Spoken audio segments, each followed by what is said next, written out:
Hello guys, welcome back to Everything Be Here. അപ്പോൾ റംസാനൊക്കെ അല്ലേ, നമുക്ക് ഇന്നൊരു സ്നാക്കിൻ്റെ റെസിപ്പി നോക്കാം അല്ലേ. ബീഫ് റോളിൻ്റെ റെസിപ്പിയാണ് ഇന്ന് നമ്മൾ കാണിച്ചു തരാൻ പോകുന്നത്. അപ്പോൾ ഫസ്റ്റ് തന്നെ നമുക്ക് അതിന് വേണ്ടിയിട്ടൊരു ഫില്ലിങ് റെഡിയാക്കി എടുക്കാൻ വേണ്ടിയിട്ട് ഒരു 3-4 വലിയ സവോള തന്നെ എടുത്തിട്ട് അതൊന്ന് നേർങ്ങനെ നീളത്തിൽ അരിഞ്ഞിട്ട് അതിലോട്ട് കുറച്ച് മഞ്ഞൾപ്പൊടിയും ഉപ്പും പിന്നെ കുറച്ച് ചിക്കൻ മസാല ആൻഡ് ഗരം മസാല ഇത്രയും മാത്രമേ ആഡ് ചെയ്യുന്നുള്ളൂ. ഇത്രയും ആഡ് ചെയ്തിട്ട് നമുക്കിതിനെ നന്നായിട്ടൊന്ന് ഇളക്കി ഒന്ന് വഴറ്റി ആ ഉള്ളിയൊക്കെ ഒന്ന് സോഫ്റ്റ് ആയിട്ട് വരുന്നവരെ ഒന്ന് കുക്ക് ചെയ്തെടുക്കണം. മസാലയൊക്കെ കുറച്ച് മതി കേട്ടോ. 1/4 teaspoon garam masala and 1 teaspoon chicken masala. അപ്പോൾ ഇനി നമുക്ക് ബോൺലെസ് ആയിട്ടുള്ള ബീഫ് ഒരു കുക്കറിലോട്ട് ഇട്ടിട്ട്, ഇതിപ്പോൾ ഒരു 250 ഗ്രാം ബോൺലെസ് ബീഫ് ഉണ്ട് കേട്ടോ. ഇതിലോട്ട് കുറച്ച് കറിവേപ്പില, പിന്നെ പുതിന ഇല, പിന്നെ മല്ലിയില, പച്ചമുളക്, ചതച്ച ഇഞ്ചി, അതുപോലെ തന്നെ ഒരു 5 മുതൽ 10 വരെ വെളുത്തുള്ളി അല്ലിയും, എന്നിട്ട് ഉപ്പും കൂടി ഇട്ടിട്ട് വളരെ കുറച്ച് മാത്രം വെള്ളം ഒഴിക്കുക. ഒരു 1/4 കപ്പ് വെള്ളം അത്രയും മതി നമുക്ക് ഈ ബീഫ് വേവിച്ചെടുക്കാൻ വേണ്ടിയിട്ട്. അങ്ങനെ ഇത് മൂടി വെച്ചിട്ട് നമുക്ക് ബീഫ് നന്നായിട്ടൊന്ന് കുക്കായി കിട്ടുന്നത് വരെ ഒരു 4 മുതൽ 5 വിസിൽ വരുന്നവരെ ഒന്ന് വെയിറ്റ് ചെയ്യണം.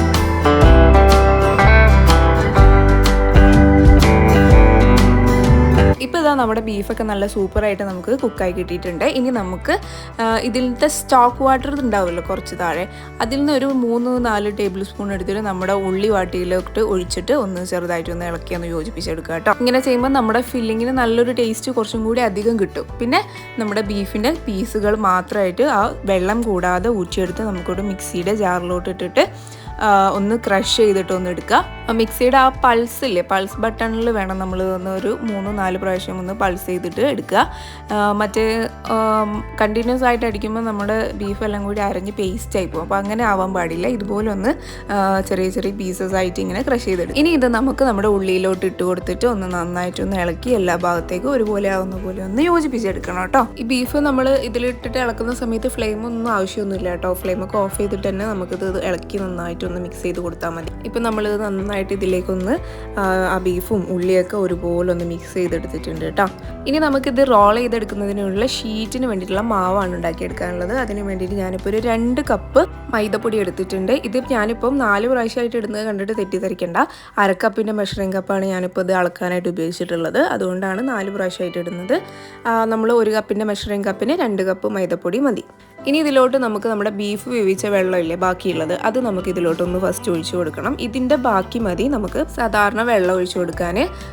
എന്നിട്ട് നന്നായിട്ട് ഇതിനൊരു ലൂസായിട്ടുള്ളൊരു മാവാക്കി നമുക്ക് എടുക്കണം. നമ്മുടെ ദോശ മാവിൻ്റെ പോലെ അത്രയും കട്ടി വേണ്ട, അതിനെക്കാട്ട് കുറച്ചും കൂടി ലൂസായിട്ടുള്ള ഒരു മാവായിട്ട് വേണം നമുക്കിത് മിക്സ് ചെയ്തെടുക്കാൻ. വെള്ളം ഫസ്റ്റ് തന്നെ മൊത്തത്തിൽ അങ്ങ് ഒഴിച്ചു കൊടുക്കരുത്. കുറച്ചായിട്ട് ഒഴിച്ചു കൊടുത്തിട്ട് ഇളക്കി നോക്കി മാത്രമേ നമുക്ക് വെള്ളം ചേർത്ത് കൊടുക്കാൻ പാടുള്ളൂ. അല്ലാന്നുണ്ടെങ്കിൽ നമുക്ക് വേണ്ട കൺസിസ്റ്റൻസിയിലോട്ട് ഇത് കിട്ടില്ല. പോരാത്തതിന് കട്ടകളൊക്കെ ചിലപ്പോൾ ഫോം ചെയ്തു പോകും. അപ്പോൾ ഞാനിപ്പം കൈകൊണ്ടാണ് ഇത് നന്നായിട്ട് ഇളക്കിയെടുക്കുന്നത്. അപ്പോൾ നമുക്ക് കുറച്ചും കൂടി ഈസിയാണ്, കട്ടകളൊന്നും ഇല്ലാതെ നമുക്കിത് മിക്സ് ചെയ്തെടുക്കാൻ. ഇനി ഇത് നമുക്ക് റോൾ ചെയ്തെടുക്കാൻ വേണ്ടിയിട്ട് സാധാരണ ഒരു നോൺ സ്റ്റിക്കിൻ്റെ ഒരു പാൻ വെച്ചിട്ടുണ്ട്. ഇതിലോട്ട് വളരെ കുറച്ച് ഓയിലൊന്ന് ബ്രഷ് ചെയ്ത് കൊടുക്കുക. അതിലോട്ട് നമ്മുടെ ഈ ബാറ്റർ ഒന്ന് നമുക്ക് ഒഴിച്ചു കൊടുത്തിട്ട് ലൈറ്റായിട്ട് അധികം ഫോഴ്സ് ഒന്നും കൂടാതെ പതുക്കെ ഒന്ന് ഇതിനെ പരത്തിയെടുക്കണം. മാക്സിമം നമുക്ക് ആ പാനിൻ്റെ അതേ വലുപ്പത്തിൽ തന്നെ നമുക്ക് ഇപ്പോൾ ഞാനിത് പരത്തിയെടുക്കുന്നുണ്ട്. അങ്ങനെ ആകുമ്പോൾ നമുക്ക് നല്ല നീളത്തിലുള്ള ബീഫ് റോൾസ് കിട്ടും. പിന്നെ പാനിൻ്റെ ഹീറ്റ് എപ്പോഴും വളരെ കുറച്ച് വെക്കണം കേട്ടോ. ഞാനിപ്പം ഫസ്റ്റ് തന്നെ കുറച്ചൊരു ഹീറ്റ് കൂടി പോയതുകൊണ്ടാണ് ഇതിൻ്റെ ഷേപ്പ് ചെറിയൊരു അവതാളം പോലെ ഫീൽ ചെയ്യുന്നില്ല. ഫ്ലെയിം വളരെ സിമ്മിൽ വെച്ചിട്ട് വേണം പരത്തിയെടുക്കാൻ. ഇനി നമ്മളിതാ ഇതിലോട്ട് നമ്മുടെ ഫില്ലിങ് വെച്ച് കൊടുക്കുകയാണ്. നമ്മുടെ പരത്തിയെടുത്ത ദോശയുടെ ഒരു സൈഡിലോട്ട് വേണം ഈ ഫില്ലിംഗ് ഒന്ന് നീളത്തിൽ വെച്ച് കൊടുക്കാൻ. ദോശയല്ല, നമ്മുടെ ബീഫ് റോളിൻ്റെ ഷീറ്റ്, അതിൻ്റെ ഒരു സൈഡിലോട്ട് നമ്മൾ ഈ ഫില്ലിംഗ് വെച്ച് കൊടുത്ത ശേഷം ആദ്യം തന്നെ നമ്മൾ അതിൻ്റെ മേലെയും താഴെയും വരുന്ന ഭാഗങ്ങൾ ഒന്ന് മടക്കിയിട്ട് ഒന്ന് അകത്തോട്ടാക്കിയിട്ട് ഒന്ന് ഫോൾഡ് ചെയ്തിട്ട് ഒന്ന് ഒട്ടിച്ച് കൊടുക്കണം. പറയുമ്പം ചിലപ്പോൾ നിങ്ങൾക്ക് ക്ലിയർ ആയില്ലെങ്കിലും നിങ്ങൾ ഈ വീഡിയോ കാണുന്ന സമയത്ത് നിങ്ങൾക്കത് നല്ല ക്ലിയർ ആയിട്ട് മനസ്സിലാവും. ഇപ്പോൾ അതാ ഞാൻ ഇതിൽ കാണിക്കുന്നത് പോലെ വേണം അതിൻ്റെ മേലെയും താഴെയും ഒന്ന് ഒട്ടിച്ചെടുക്കാൻ വേണ്ടിയിട്ട്.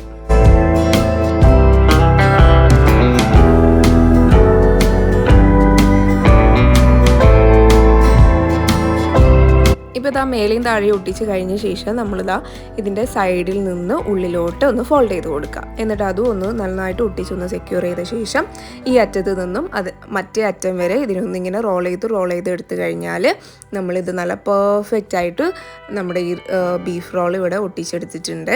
ഇപ്പം നമ്മുടെ ഫില്ലിംഗ് ഒന്നും പുറത്തോട്ടൊന്നും പോവുകയൊന്നും ചെയ്യാതെ നല്ല വൃത്തിക്ക് നമുക്കിത് റോൾ ചെയ്ത് കിട്ടിയിട്ടുണ്ട് കേട്ടോ. അപ്പോൾ ഈ ഒരു രീതിക്ക് നമുക്ക് ബാക്കിയുള്ളത് മൊത്തം ഇതുപോലെ ഒന്ന് റോൾ ചെയ്തെടുക്കണം. ഇനി ഇതൊരു ഓരോ സെക്കൻഡ് 2 സൈഡും ഒന്ന് മറിച്ചിട്ട് കൊടുത്തിട്ട് ഒന്ന് ചെറുതായിട്ടൊന്ന് കുക്ക് ചെയ്തെടുത്താൽ മതി. ഇത് വല്ലാണ്ട് ക്രിസ്പി ആവുന്ന ലെവലിലൊന്നും കുക്ക് ചെയ്തെടുക്കരുത്. ഇത് തന്നെ മതി. ഇതിപ്പോൾ സെറ്റായി. ഇനി നമുക്ക് ബാക്കിയുള്ള എല്ലാം ഇതുപോലെ ഒന്ന് റോൾ ചെയ്തെടുക്കേണ്ടതുണ്ട്.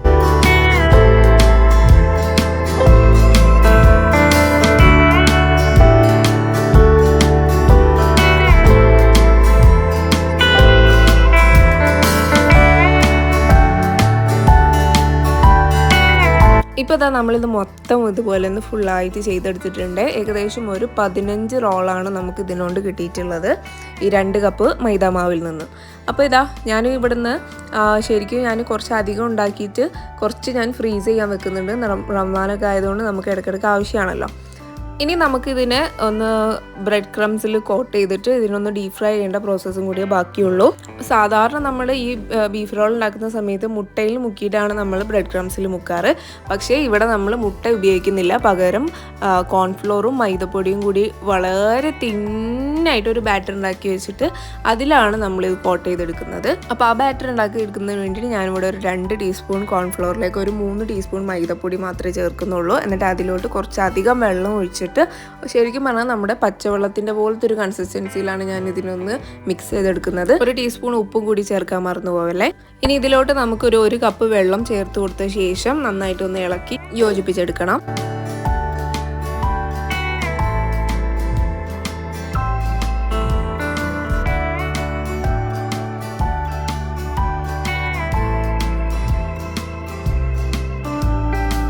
ഇപ്പോൾ നമ്മുടെ ഡിപ്പ് ചെയ്യുന്നതിനുള്ള ബാറ്റർ ഇവിടെ സെറ്റ് ആയിട്ടുണ്ട്. ഇനി നമുക്ക് വേണ്ടത് ഒരു 5-6 സ്ലൈസ് ബ്രെഡ് മിക്സിയിലിട്ടൊന്ന് പൊടിച്ചെടുത്തതാണ്.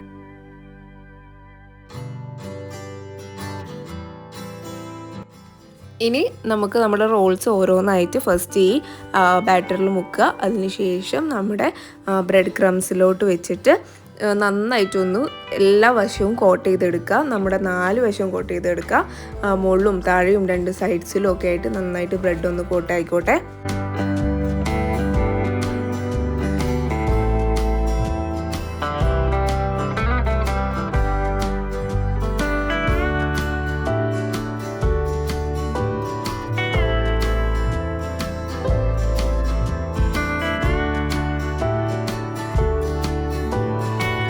ഇപ്പോൾ ഇതാ നമ്മുടെ എല്ലാ റോൾസും നമ്മൾ ഇതുപോലെ ബ്രെഡിൻ്റെ ക്രംസിലും ബാറ്ററിലും മുക്കിയിട്ട് നന്നായിട്ടൊന്ന് കോട്ട് ചെയ്തെടുത്തിട്ടുണ്ട്. ഇനി ഇത് നല്ല ചൂടായ വെളിച്ചെണ്ണയിലോട്ട് ഇട്ടിട്ട് ഒന്ന് ഡീപ്പ് ഫ്രൈ ചെയ്തെടുക്കുകയും കൂടി ചെയ്താൽ നമ്മുടെ അടിപൊളി ടേസ്റ്റിലുള്ള ബീഫ് റോൾ ഇവിടെ റെഡി ആയി കിട്ടും. എണ്ണ നല്ല ചൂടുണ്ടായിരിക്കണം. പിന്നെ എപ്പോഴും പറയുന്ന പോലെ തന്നെ ഒരു ഗോൾഡൻ ബ്രൗൺ കളർ ആവുന്നത് വരെ നമ്മളിതിനെ ഫ്രൈ ചെയ്തെടുക്കുക.